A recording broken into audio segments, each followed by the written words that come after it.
Hey guys, what's going on? Welcome back to Football Therapy with me, your host Jan. I hope you're doing well, mate, on this hopefully relaxing Sunday. I really do hope that, or you might not be watching this on a Sunday. Hey, you can watch this whenever you want. And welcome back to a talking point video where there's something I want to discuss with you, mate. That's right, you and me together here. No Stamford Bridge studio, no press conference, just you, me, and my little office. Intimate. I feel like you're here with me. I was gonna bring Mia the kitten in, but she started chewing on some cables. That's not a good idea for a very small cat, or indeed any cat, or anyone. I want to talk about this sort of uproar in the demeanour of Graham Potter and him not getting emotional after a frustrating result in the Premier League, but indeed just generally, and I want to talk about where we are.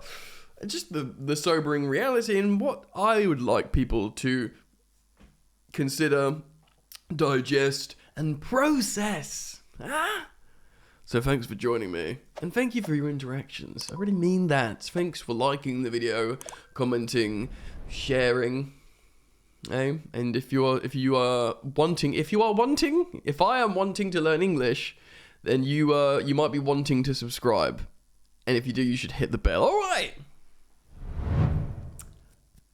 So, Chelsea have had yet another frustrating result in the Premier League, drawing, of course, to West Ham. Really good first half. Had the ball in the back of the net 3 times in the first 22 minutes. Some really positive stuff. The link between superstars Enzo Fernandez and João Felix. Reece James coming back to form. Generally the defence being good.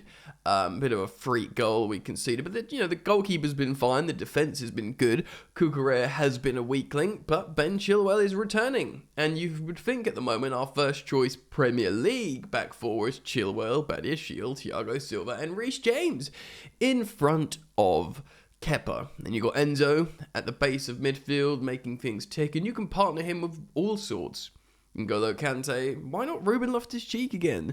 Dennis Zakaria, and of course we might buy a new central midfielder in the summer because Chelsea are a club of just buying, really keeping that DNA interwoven in the modern day team and ownership model.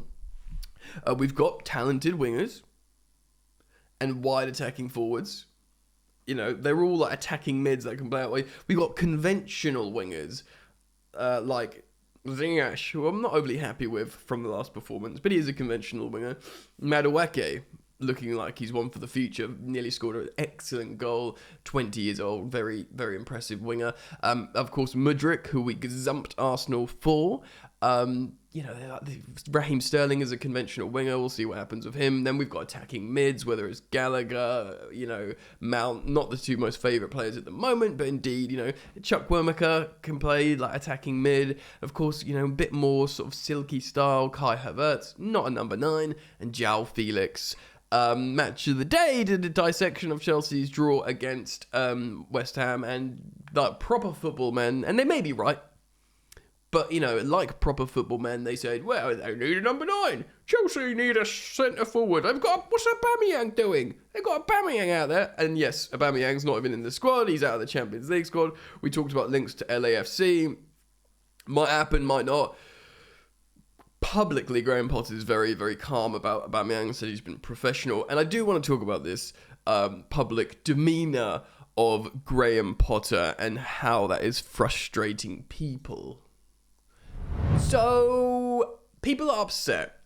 Not everyone, and I'm not critiquing this, I understand it, but some people are upset that Graham Potter is not really emotional.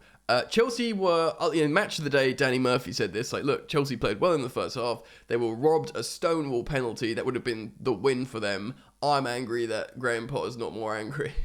And I get that, and I get why Chelsea fans, I tweeted about this, and it became a talking point on social media. Look, I understand why people want football is entertainment. It's the working class ballet, and it's about watching football. It's about winning. It's about defending, but it is about theatre ultimately. People want the theatre of emotional managers and emotional reactions. Some of the greatest managers do, some don't.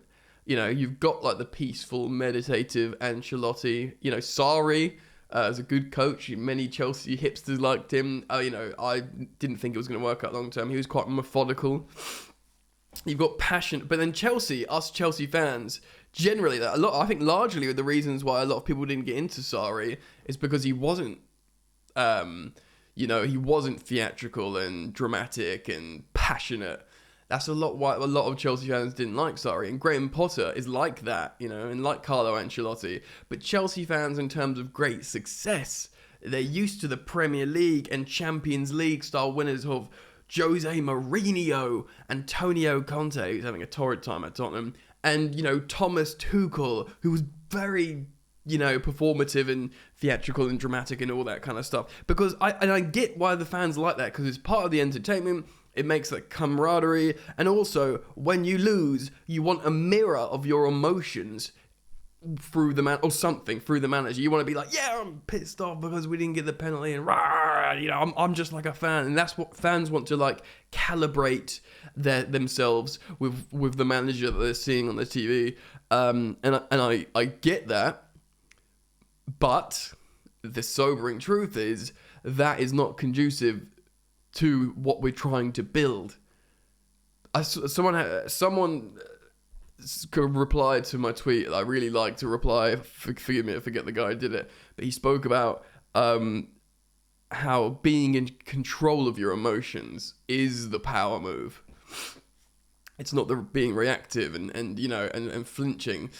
Yes, you could like stick a rocket publicly up your team and like get angry and that, and it might rouse a performance in the next game, and you could be like, see, angry manager, better performance next game week. Firstly, even if that's true, it used to be more true back in the day. This is sort of like the fall of Jose Mourinho and his mental tactics and how he used to manipulate players psychologically, and he was the master of the press room and stuff. We don't live in that world anymore. We live in a world where a club has to be run well, and you don't let your emotions get the best of you. And people, it's not sexy, but Graham Potter has a master's degree in emotional intelligence. And this is why he's not losing his sugar in press conferences and having a go at people.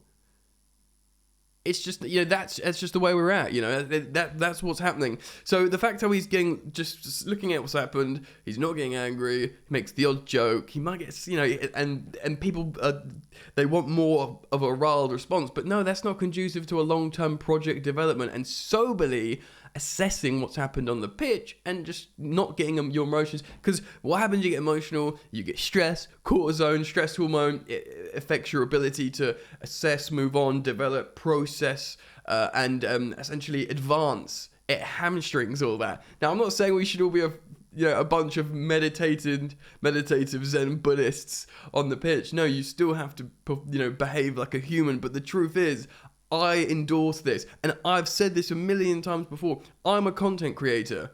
I make a living off headlines and, this, that, and the other, and it would be better for my job if Graham Potter was like Tuchel, was like Mourinho, was like Conte. They gave me headlines, they gave me this. But no, it's better as me as a Chelsea fan who's assessed this to think, no, it's better that he's like Graham Potter.